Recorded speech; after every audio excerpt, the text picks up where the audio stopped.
Welcome back, friends. If you've spent any time in Hong Kong, you know that queuing is practically woven into the fabric of our daily existence.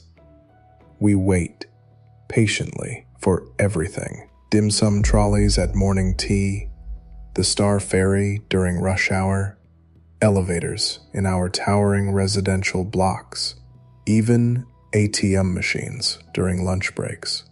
It's a ritual of urban life, this patient standing in orderly lines, and we've perfected it to an art form. There's something deeply cultural about our approach to waiting. Unlike the aggressive jostling you might see in other crowded cities, Hong Kong queues operate on unspoken rules of courtesy and respect. We form neat, single-file lines without being asked.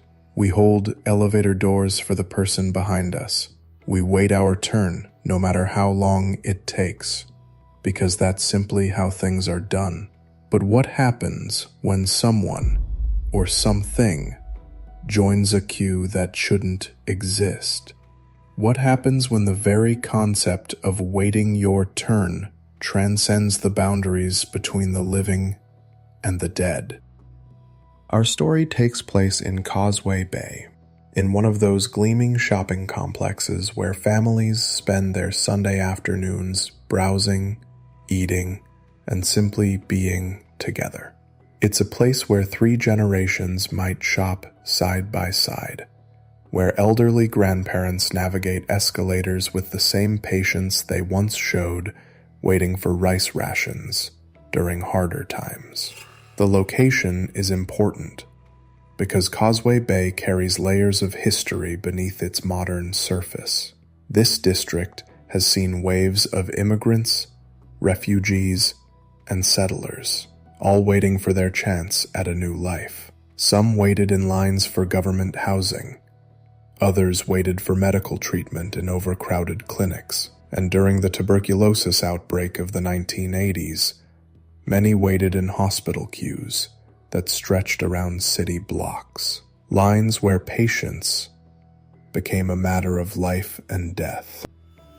In Chinese culture, we believe that strong emotions and deeply ingrained habits can imprint themselves on a place, especially patterns of behavior repeated countless times. The act of waiting, of maintaining position in an orderly line, represents something profound about human dignity and social cooperation.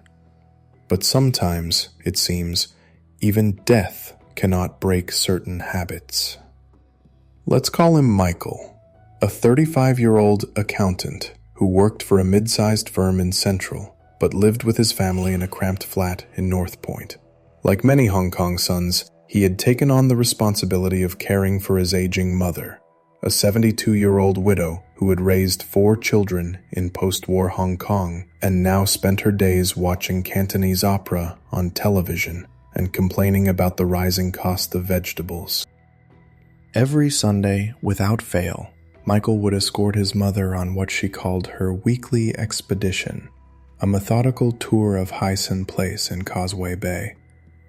They had been following this routine for nearly 2 years, ever since his father passed away, and his mother had grown nervous about navigating the crowded streets alone.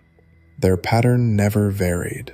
Arrive at 1:30 p.m., take the escalator to the 4th floor for lunch at a dim sum restaurant his mother favored, browse the pharmacy for her medications, and then, inevitably, make a restroom stop on the 3rd floor before heading home. His mother was particular about using clean facilities, and the 3rd floor restroom at Hysan Place met her exacting standards. On this particular Sunday in early October, Michael noticed something unusual as they approached the men's restroom around 2:30 p.m. A queue had formed outside, not uncommon during busy shopping periods, but this line was different. 6 or 7 people stood in perfect single file, maintaining the precise spacing that characterized proper Hong Kong queuing etiquette. What struck Michael as odd was their stillness. In normal circumstances, people waiting for restrooms fidget, check their phones, make small talk with family members, or at least shift their weight from foot to foot.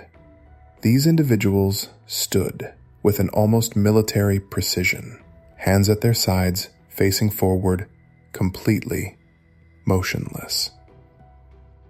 Michael joined the line behind what appeared to be a middle-aged man in a gray wool suit, the kind of formal attire common in Hong Kong offices during the 1980s, but rarely seen on casual Sundays now. The fabric looked heavy, unsuitable for October's lingering humidity. "Excuse me," Michael said politely in Cantonese, "how long has the line been waiting?" The man didn't respond, didn't even acknowledge that Michael had spoken. 20 minutes passed. The line hadn't moved. No one had entered or exited the restroom.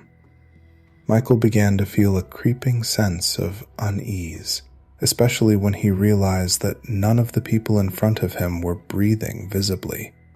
No rise and fall of shoulders. No subtle movements that accompany the simple act of living. The air around the queue felt strangely cool, despite the mall's typically warm temperature, and carried a faint medicinal smell. Not the sharp scent of modern disinfectants, but something older, more clinical, like the waiting rooms of public hospitals from decades past. When Michael finally gave up and walked around the line to enter the restroom directly, none of the waiting figures reacted.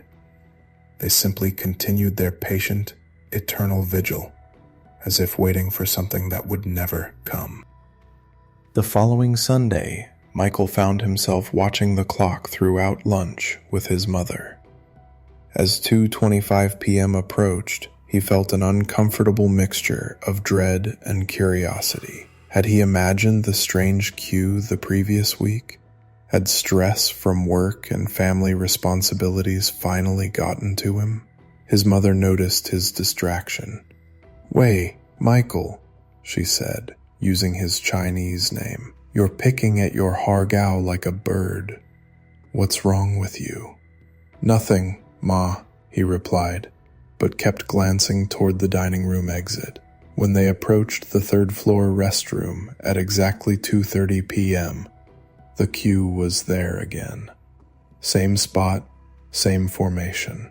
7 people standing in perfect single file. But this time, Michael observed more carefully. The people in line wore clothing from different eras.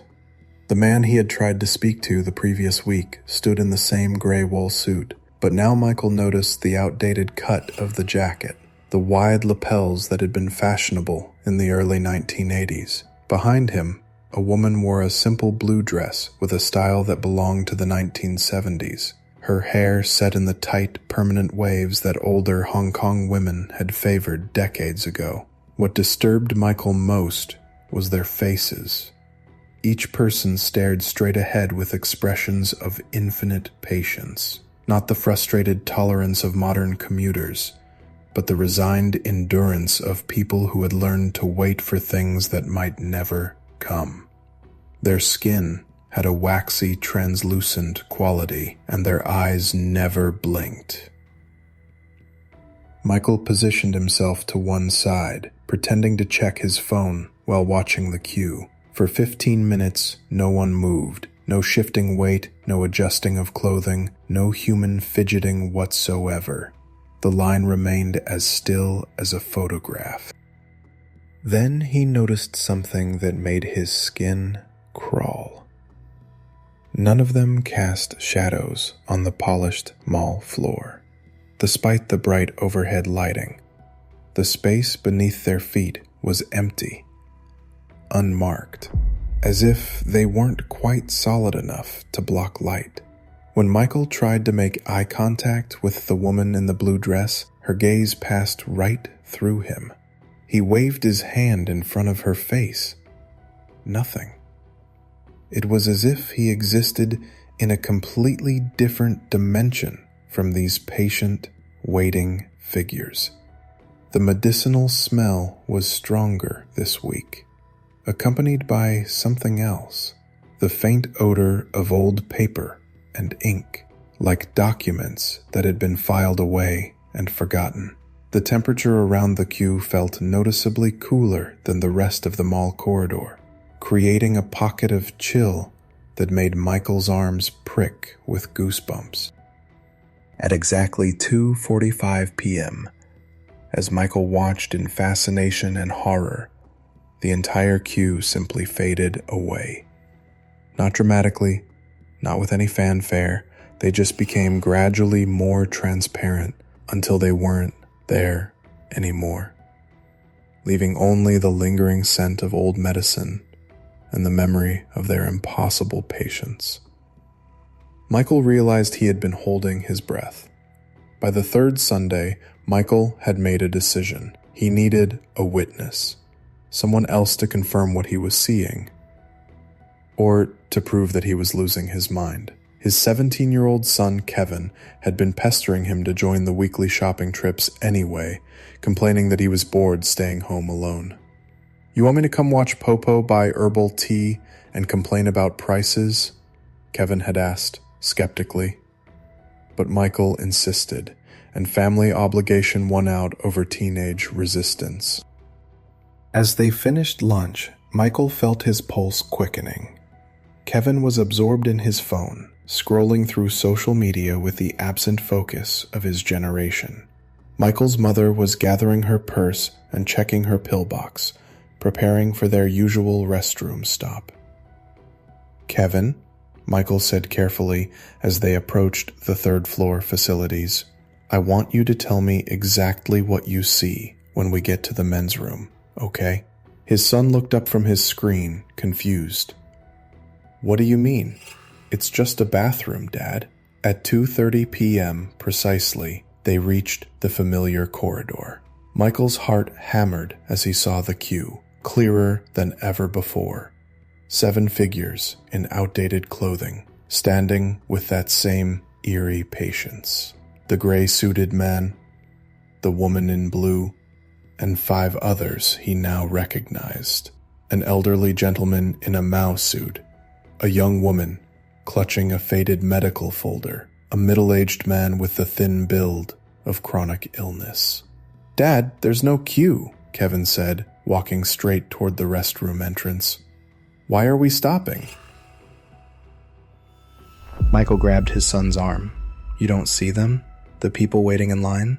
Kevin stared at the empty corridor, then at his father with growing concern. "Dad, seriously, there's nobody there. Are you feeling okay?" Michael watched in amazement as Kevin walked directly through the space where the gray-suited man stood. The figure didn't react, didn't move. Kevin passed right through him as if he were made of air. "Kevin, stop," Michael called out. "Come back here."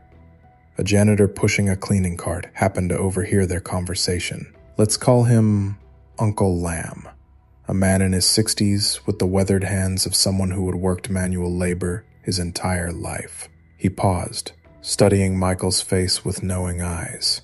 "Ah," Uncle Lamb said quietly in Cantonese. "You can see them too." "See what?"